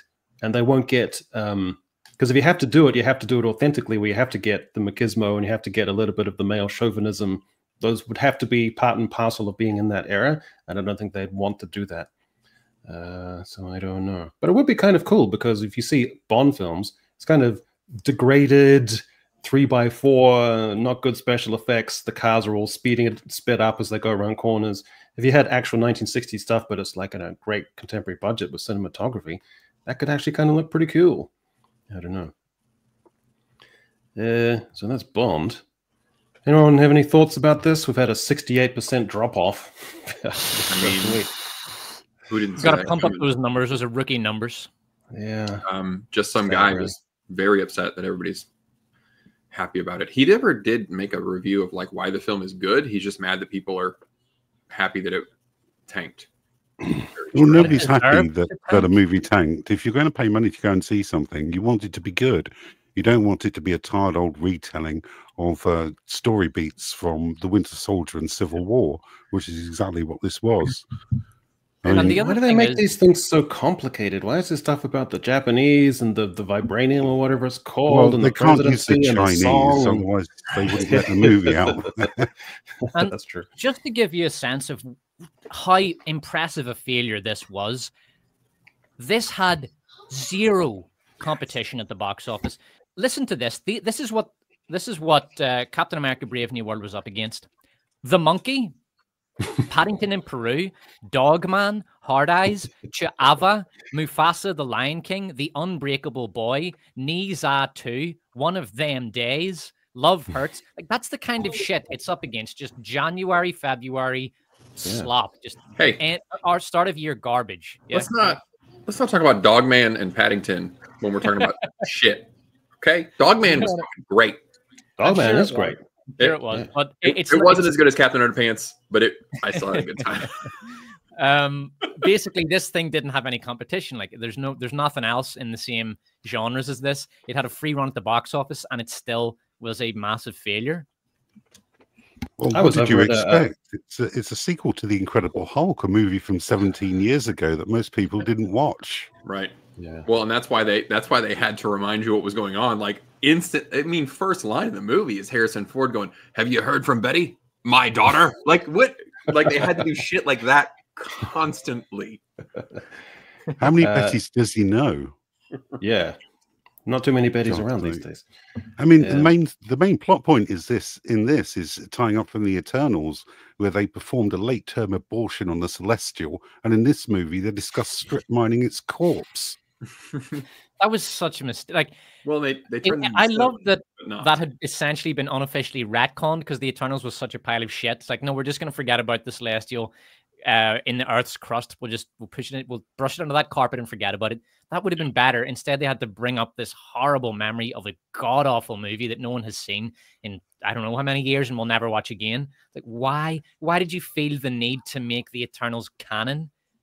It's such a horrible hodgepodge of misconstrued bad ideas. It's worse than I thought it would be. I thought it would be mid. Christ. Well, it's the more I think about it, the worse it gets because there's just goofy ass plot holes. I mean, all over the place. But honestly, to say that I hate it is actually false because you can't hate this movie because it would suggest a level of emotional involvement that it cannot evoke. And I'm not meaning that in like a jokey, like it really is so fucking bland and just so nothing that you can't hate it. It's not offensive. It's just there. It just is on screen and a movie happens and then you leave and that's it. It's worse than bad in a way. It's certainly a movie. That was a question I wanted to ask the chat. Is Kevin Feige a spent force commercially? We're not talking about artistically. Artistically, Marvel's been dead for half a decade. But commercially, is Kevin Feige done? Is he a spent force? Well, not just him. I put together these three guys. I'm so sick of these faces. I don't want these faces in my life anymore. These guys. You can add J.J. Abrams to that lot as well. Well, he's done. He was a 2010. He was a thing in the 2010s, and I think Rise of Palpatine pretty much ended his career as a major force in Hollywood. He did have that big DC contract, which got cancelled, didn't it? I don't know much about him other than that he was massively overrated. People sort of thought of him for a while as the new Spielberg. Like, I'm not even kidding. Like, that's how overhyped the guy was. Yeah, and then they realized that actually all he really did was just heat up leftovers. And did a pretty shit job of that, and that was the end of him. Yeah, he had that one nice little Spielberg homage. What was it called? 8mm. That was quite good. I enjoyed that. It was a good, tidy little homage to Spielberg. And then he got Star Wars, and it all went downhill from there. I think Star Trek. Star Trek was a disaster. Maybe judging James Gunn a little bit too early. The only issue I have with him at the moment is I'm not really enamored by the Superman trailer. Creature Commandos I gave up after a couple of episodes, and I've noticed he's got this kind of narcissistic personality disorder where he insists on putting himself in everything. They've recently released a comic with him on the cover, and you've got that animated intro with him in it in Creature Commandos, and the nepotism that man exudes to his brother and wife is just unparalleled. They are in literally everything, but I'll reserve my judgment until I actually see the Superman series. Be interesting who will pick for Batman. Well, yeah, they've already canned a couple of those projects they had floating around, like Booster Gold and whatever. That's already been kiboshed. Yeah, I don't know what they're thinking. Crazy stuff. Yeah, so those are the faces I'm all tired of. Speaking of faces we're all tired of, and huge tumult in the entertainment industry. If you are a Sun reader, then you're under the impression that he could be on the way out because the ratings have been so terrible, like a 60-year worst. Bosses have postponed any decision until Gatwa's second season has aired later this year, which no one is going to watch. But after abysmal ratings, he is already believed to have filmed his regeneration exit scene, and crew fear the BBC will shelve the show after 62 years. So, Z, if you try and think of the amount of population growth in the UK since 1962, and then he still gets the worst viewing figures. That's astonishing. Absolutely. I mean, I don't think he was the right choice for the Doctor, but he tends to be playing himself rather than the Doctor. It's like Shuji Gatwa is playing Shuji Gatwa, pretending to be Doctor Who. What's not helped is Russell T Davies, who, when it was announced that he was coming back, we were all like, yay, we're saved. And then we got season 1, which is an absolute pile of garbage, constantly morality preaching and virtue signaling throughout the season. The Doctor doesn't actually save anybody in season 1 of Gatwa. It's all done by other people, and he cries in every episode. That's not my Doctor. My Doctor cries when it means something, when he's got something to cry about. But this guy starts the waterworks if you, I don't know, open a bag of crisps. So he's complete and utter wet. I'm not surprised that he wants out. Why would you want to be labelled as the actor at the head of the series when it goes down? Well, Russell T Davies, he said that his deliberate intention was to make it simpler and younger. And there's no end to the delusions that people will create for themselves. He went on about how in the sort of 8 to 16 or 16 to 36 demographics, they're saying things are going great, you know, even if the overall ratings weren't that good. So he'd managed to convince himself of that. You don't dumb down Doctor Who. I made a point about this in my latest video. The thing that was so gripping about Doctor Who when you're watching as a kid is that the best entertainment media for children is when it's just slightly beyond your comprehension, slightly beyond your contextual knowledge, slightly beyond what is safe for you emotionally, and slightly beyond all of that. So you're enjoying it and you're consuming it, but at the same time, you're enthralled by it because it's like letting go of one vine and reaching out to another. You're being provoked and pushed, you know, with stuff you can just slightly beyond with which you can cope. That's the best entertainment for kids. And so if you go the other way and you try and deliberately make it younger and simpler, you're taking the DNA out of Doctor Who and you're taking out that real appeal that is made by writers who are kind of nerdy, making content that's going to be enjoyed by kids who are kind of nerdy. And you can have kids who are ostracized or marginalized because of their identity, and you can make it for them. But that's not really the point. You want kids in a broader, wider context socially who are just marginalized because they're kind of nerdy and they're kind of gawky. That's more important than the marginalization of identity that you're trying to, you know, get a thing across. So it just kind of annoys me.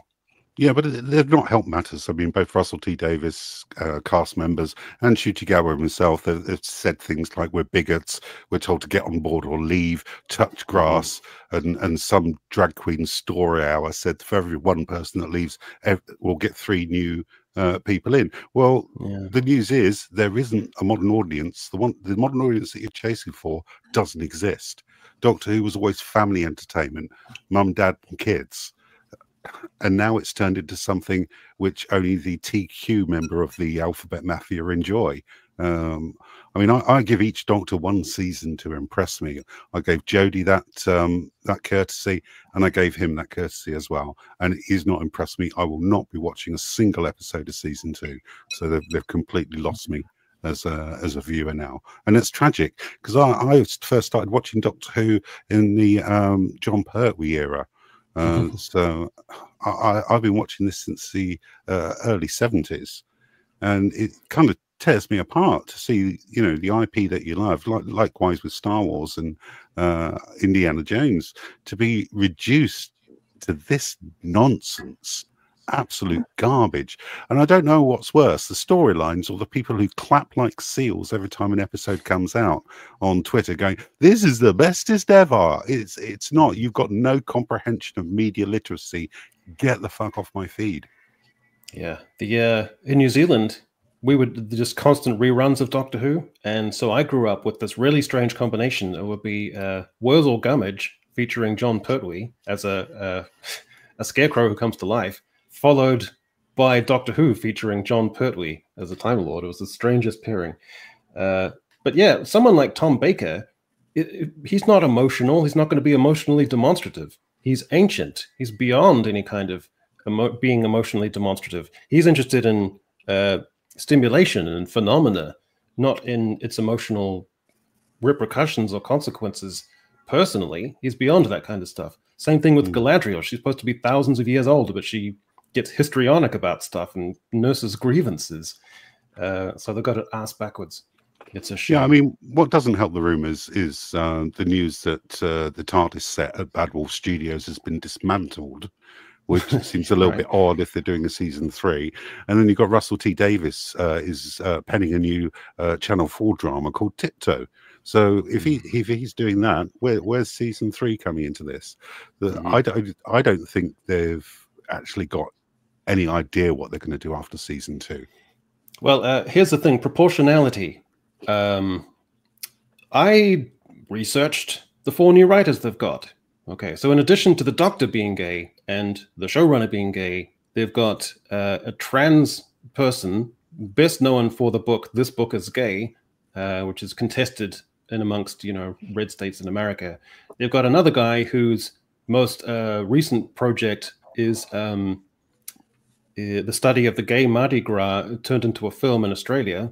They've got another one who was on her Instagram, has what is clearly evidently a girlfriend, is also the most recent judge of the Wales LGBT writing competition. And there was one other person. So all 6 people from the LGBT community across that's not diversity. That's the opposite of diversity. That's monocultural. Insane. When was that team put together? Prior to season 1 or prior to season 2? After the release of season 1? I think prior to season 2. See, what I'm thinking is, if they put that team together after the reaction to season 1, they have made the decision that they are basically just going to go out in a blaze of glory. Their attitude is, you know what, we know this is getting cancelled after season 2. None of us are going to say it because we all have to pretend. We do that in our everyday lives anyway, by pretending to be things that we're not, because we don't like the body we were born in. But whatever, we're all going to pretend that everybody loves this and just go out in a... We're just going to see... The season 2 is just going to be a gigantic middle finger to everyone who didn't like this. It's actually going to be fascinating. Yeah. I think that's what they're going for. They know that it's going to get cancelled, so they think, fuck it, we're just going to go all in on all of the horrible intersection identity garbage that everybody hates. We know that they hate it, but we're just going to spend the entire season going, ha ha ha, we destroyed that thing you love. Ha ha ha. Just a big middle finger in the camera. And the sad thing is, no one's going to be upset because no one's going to be watching. Yeah, no, yeah. It will be fascinating to watch, though, just as a cultural item, as phenomena. I mean, the ratings will be fascinating to watch. The show itself is not. I don't know what the old writing was like because I'm just not don't proclaim to be a Doctor Who fan, but I did watch a few of the episodes of season 1 of this one with Gatwa, you know, so we could talk about it, and it continues the trend that we've been talking about with like the second screen TV. It's the writing is juvenile. I mean, it is actual Disney Junior level.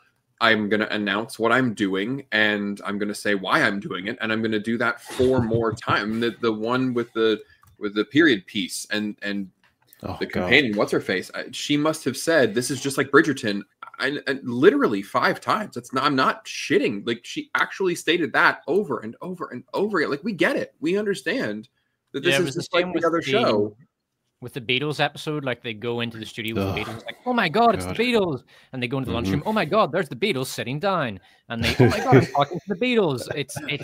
I mean, Greg's right. It is super juvenile writing. Like, hey, you know, they turn to the camera and say, hey, let's do this thing. Let's go together. Yeah. It's like children's writing. Yeah, the Bridgerton episode, like, you're supposed to be in control of the meta. The meta is supposed to be ironic and take it to an elevated, more clever place. But you're just saying, here's some other contemporary cultural slop that we're doing. It's at the level of, I used to watch American sitcoms, Greg, and every once in a while, there would be like a guest celebrity cameo, and you had no context for who they were. So the family would be having like a problem or discussion or argument in their living room, and there'd be a knock at the door. Then some guy would appear, and there'd be like a huge rousing burst of applause. And then someone would have to explain who the person is. So it'd be like 1986 Super Bowl winning linebacker Todd Phillips. What are you doing here? So they'd have to explain it like that, you know? So it's kind of that level. Yeah, no, it really was that episode. That's the one I remember. Oh, and then the baby kidnapper goblin things. Strange. Yeah. Everybody, the whole series is jarring with all the fourth wall breaks and the singing and dancing. It's quite childish. Yeah, well, and the tone of Gatwa, like in that episode, there's a baby that's going to be kidnapped and is going to be eaten by a giant fat goblin creature, and Gatwa he's like, come on, let's just save this baby. We're going to have a great time. Come on, we got to jump over the conveyor belt. You can do it. Let's do it. Like, he's like grinning, this manic grin the entire time. It's like, there's a baby supposed to be consumed. I'm supposed to feel tension, and you keep screaming or crying. It's crazy. Yeah, it's supposed to have contrast. It's supposed to have the assistants or companions of the Doctor who are naive or impressionable or easily excitable, and then you have the contrast of the Doctor who's seen this go round 1,000 times and is more composed and almost kind of like on the spectrum in a kind of way. Like, he's not rattled by threats or by fear or by other people's emotion. So he's almost kind of got that kind of aspect to him. He's supposed to be that eccentric uncle that you dream of going on crazy adventures with to get out of your rigmarole of your suburban life, as it's supposed to represent. But if you've got Ncuti Gatwa and his companion grabbing each other like in panic and excitement over something with the same energy, it just becomes a dithering mess of pizzazz and histrionics that kind of sucks balls, basically. That's what I'm Gatwa's character was just massively overbearing as well. Like, Gatwa is not a leading man. He just isn't. He would be. I actually think he's a decent actor. He was dreadful in Doctor Who because, as Threepio said, he was just playing himself. He was essentially cosplaying, but he's not a leading man because he's so massively overbearing. He would be good as a side character in a comedy where he's like the gay friend for 5 minutes and you get a few laughs out of him and then he goes away and you never see him again. That's the ideal place for Ncuti Gatwa. He's not a leading man. He cannot carry a project by himself. He's massively overbearing, and more than 5 minutes of him is just overexposure. And an entire season, I couldn't watch the whole season. It's mentally exhausting. It's horrible to watch because he's so fucking excruciating on screen. Like that villain they had, Maestro. It's exhausting to watch because it's so overbearing and it's firing on all cylinders, but trying to disgust you and entertain you at the same time. And it's just unpleasant to watch. Like, Gatwa, not a leading man. Like, never ever put him at the lead of anything ever again. Okay, so I need your guys' opinions, because am I a morbid, flaming reactionary about this? Gatwa's one of his upcoming roles is playing one of the lead roles in a stage play of The Importance of Being Earnest, where he's got to play a Victorian gentleman from that time. Am I a flaming reactionary for thinking that's just kind of a little incongruous? No, that's just going to be Shooty Gatwa in period dress. That's it. He's just going to be playing himself, being gay, in Victorian attire. In terms of identity, am I being a reactionary about that? No, I think it's inevitable. I think, it's just coming to terms with the loss. Because it depends on the thing. Like if there's ballet, for example, race has nothing to do with anything. If it's Swan Lake, it's the precision and the nuance and the grace of the dancer. So race doesn't come into it in any context. But if it's a very specific historical, satirical class context in Britain, and you have Shooty Gatwa as one of the main roles, it strikes me as incongruous. Yeah, it's distracting. It's incongruous, but I don't like because I feel at the same time that there's something mean-spirited about me at the same time. No, you're right in the sense that if you're in a room full of people in polite London society talking about this play you've just watched with Gatwa, everyone in the room knows that this where is he from originally? Rwanda. This Rwandan guy on stage in a Victorian play was extremely jarring and distracting. Everyone knows this, but no one can say it because they know that you're not supposed to say the things like that in polite society. That's essentially the problem you're dealing with. But yes, it is jarring, and people do notice. And it's at the same time, like, it's not Shakespeare. I think that you can get away with different races in Shakespeare because it's not so evocative of a time and place as it is of these ideas that transcend the human condition in the material world. It's about the philosophical ideas that surround that. It's not trying to depict.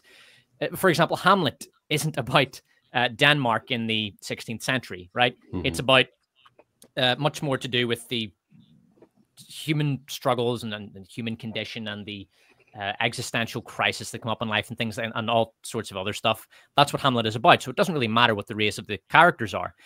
But in something like The Importance of Being Earnest by Oscar Wilde, or any of Oscar Wilde's plays, it's very much a time and place thing. Like, if you want to do the play justice, you have to very accurately evoke the social milieu that Oscar Wilde is, because it's like a character in the play. The social milieu itself, the class differences themselves are characters in the play. If you get that wrong, you're not communicating Oscar Wilde's work. You're not doing it justice.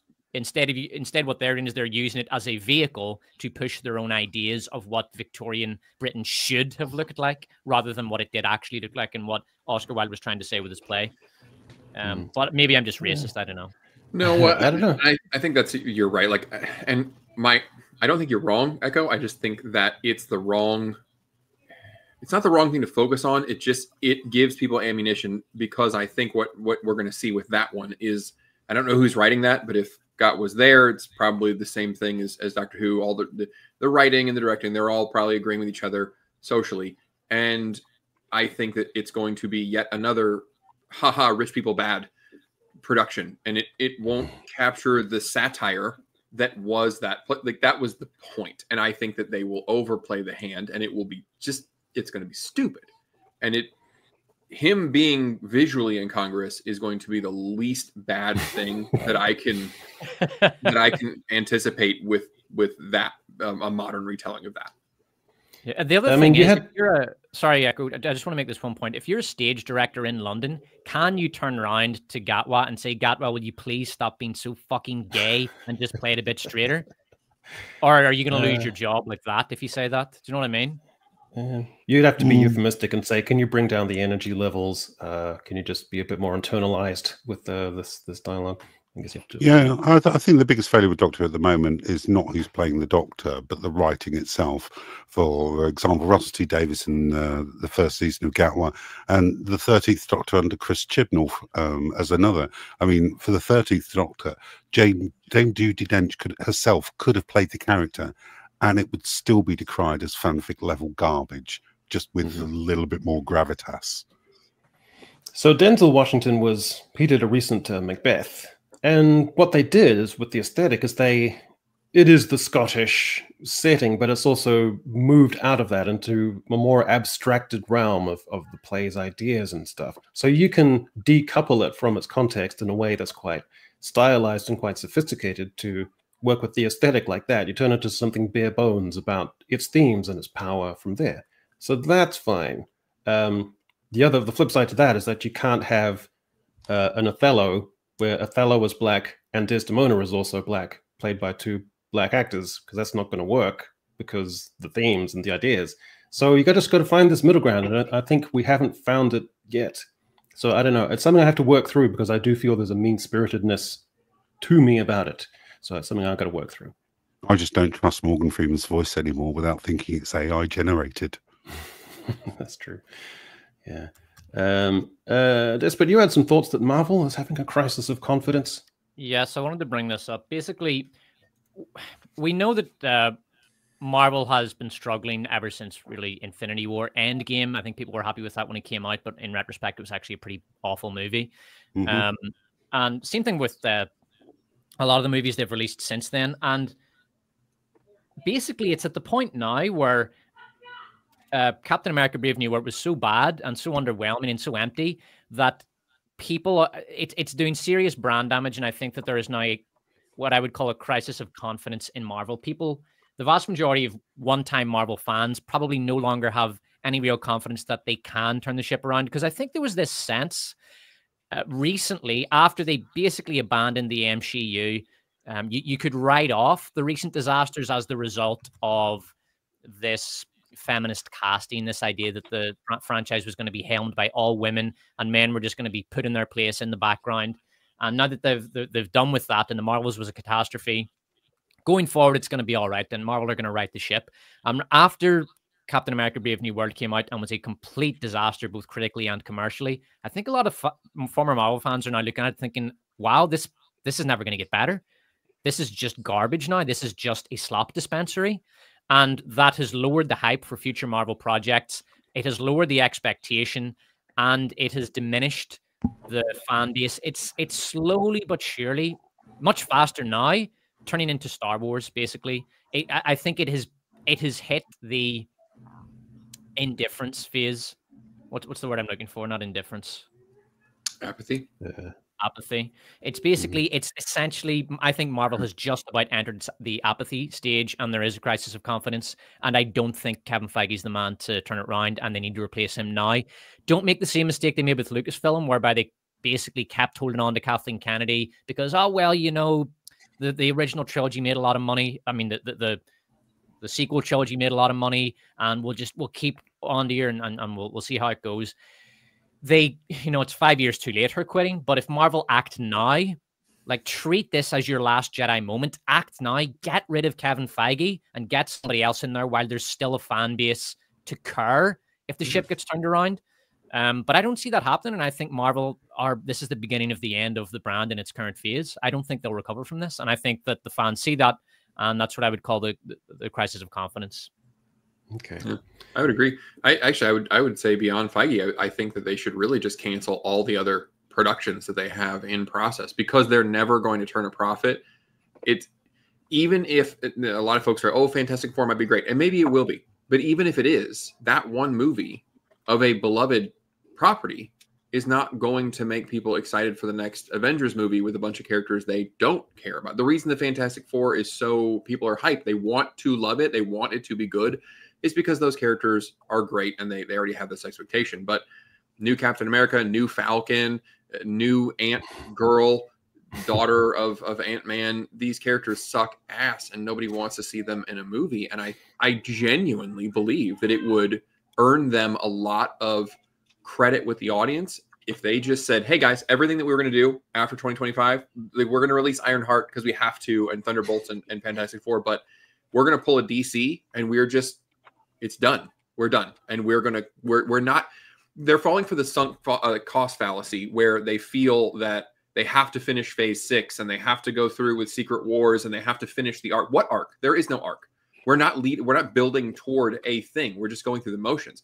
Why do that when they could save themselves time and money and just say, hey guys, after Ironheart, it's done. It's because we already have it filmed. We don't want to put it up, but we have to. We're not going to film anymore. We're cutting everything. We're going to go back to the drawing board, and we're going to start over with the X-Men, which you all obviously want to see. And we're just 100% brand new. No more MCU baggage to carry around. No Celestials sticking out of the ocean. No any of that shit. No multiverse. We're starting from scratch. And I think that would actually buy them a lot of trust with the audience if they would just admit, yeah, we lost the plot and we're going to start over now. And thanks. And that would I think I would be excited about that. And I would give them the chance with the new stuff. Well, speaking of the audience and credit, you remember how Dr. Paradox chimed in with 50 memberships and then another 50 more. Well, he's only raised the stakes and given another 50 for a total of 150 memberships, which is holy hell, which is astonishing. Well, more than I thanks, deserve. dude. Yeah, thank you so much. It's unbelievable. That's going to keep the lights on here at the Echo Chamber, figuratively and almost literally. So thanks, dude. Do you not believe that this is an inherent problem from the top of Disney down? I mean, you've got Lucasfilm failing, you've got Marvel failing, Pixar are on their last legs at the moment with the crap that they're releasing. Is it Disney's attitude towards making content? Or is it an individual failing from each division of the company? Because it seems like a bigger problem than just Marvel falling apart. Yeah, well, we've got a tie-ho on that question because I got to rush through these and then rush off elsewhere. Because M8566, great patron of the channel, has gifted another 10, so that's like 100 150, 60, something like memberships, which is through the roof, and again, way more than I deserve. Brian Bring, also a friend of the channel, for $4.99. Echo, that was amazing. You act like you've written before. Yeah, maybe I have. Greg, you sound like you woke up and forgot to do your project. Much love, though, Greg. Yeah, man. In my defense, I worked 80 hours last week, so that's I'm going to put that out there. That's my excuse. I'm going with that. All right. M8566, nice pictures, guys, but I'm still waiting for the Death Stick Sky and More Legs crossover. Well, me too. Absolutely. Those two were I want the Dexter Jetster miniseries. Oh, yeah. I would watch How the did hell he out come? of that. I want the backstory. How did he come to own that restaurant? So I want to know. How does he know Echo, about Camino Saber Darts? Exactly. What do you know? Hey, Echo, Studio here. Add Vader in the 501st putting down rebellions. I'm a sucker for Battlefront 2. Studio here. Add Vader. And yeah, no, I don't want Vader in there. 501st, I could look that up. Sucker for Battlefront 2. Yeah, all good. Brian Bring again for $4.99. Leave Despot alone. He watched Concord 2 for us. He did. I'm halfway through that video, by the way. Thank you, Despot. Still love Echo's pitch. Yeah. Yeah, that blue lipstick rabbit hole was one of my stranger rabbit holes, but I could not help myself. Yeah, you went into the physiology of it. Yeah, amazing stuff. Istari Azul, we did this one. That was beautiful. Brian Bring again for $1.99. AI Pierce Brosnan. No, that'd be horrific. Spare us that. Oh, yes, fucking do it. Do an AI Pierce Brosnan. You know, bring in Pierce Brosnan and just de-age him for the entire movie. No. Drake Timbershaft for $5. Ruby, Doctor, that goblin's gonna eat that baby. The Doctor. Time for some death drops and dope beads. Exactly. And Brian Bring here at the end of the death. Echo, watched your videos about writers. I can tell you this is a subject that bothers you, indeed. What can change this? And for all, who was the person that made you who you are, or importantly, gave you the drive? What can change this? Men have got to read more, and they've got to get off the iPads. That's basically it. And in writing competitions at secondary school level, they're dated because they're too PG. Girls can write about what they want to write about, emotion-driven and relationships and identity. Boys can't, because teen boys, what actually interests them is the lurid, the dissident, the illicit, the sexually competitive, the action, and stakes. But they can't write about that in these competitions because it's going to be seen as immature or problematic, even at the same time as their English teacher is taking them through Atonement or The Road by Cormac McCarthy, full of gothic violence and sexual violence, etc. But in their own writing, they've got to go super PG, otherwise they won't rate. So those are the two issues. So very quickly, this is a speed round. Who was the person that made you who you are, or importantly, gave you the drive? So Z, it's going to be you were made by some robotic production line thing, and that's what made you who you are.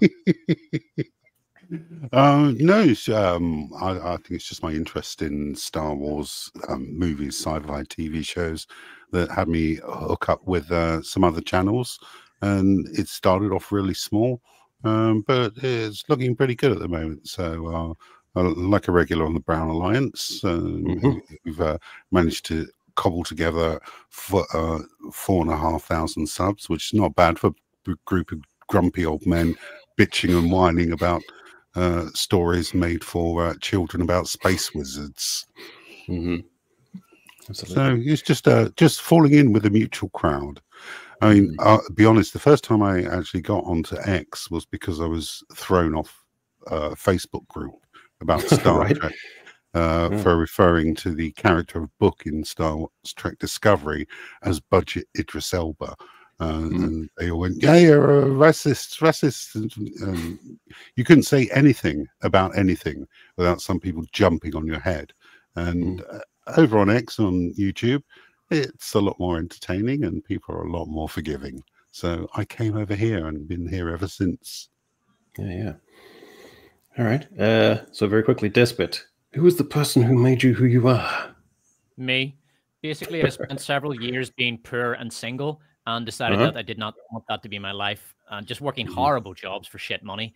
And so I had to develop a very brutal work ethic to escape that. And that YouTubing was something I ended up in. But prior to that, I had I'd pursued several other projects, and like language learning, for example, and music with just as much of a work ethic, but that didn't go anywhere, obviously. And yeah, just developed a very strong work ethic because I didn't want my life to be shit, basically. And Greg, I know that it's for you, the person that made you who you are as a man.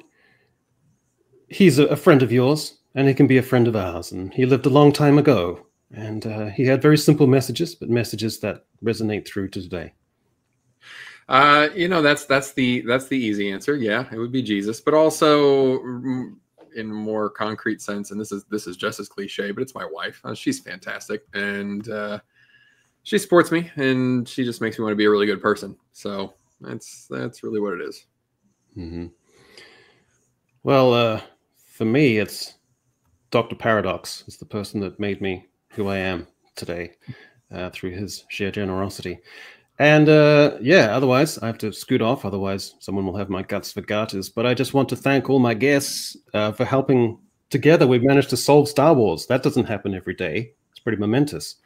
So Z3PO, who can be found in the Brown Alliance, Despot of Antrim, whose video on Concord is pretty much essential viewing, just for its physiognomy on the blue lipstick alone. And Greg Owen, who's about to collapse into catatonic nap from exhaustion. So well done, everyone. So that's pretty much it today. What's this in the private chat? I'll be right back. I want to thank all the guests. Harira, Soupy Twist, and we'll catch you next time. Thank you, everyone, for your generosity, and we'll see you around. So bye-bye, everyone. Thank you, everybody. Thanks for listening.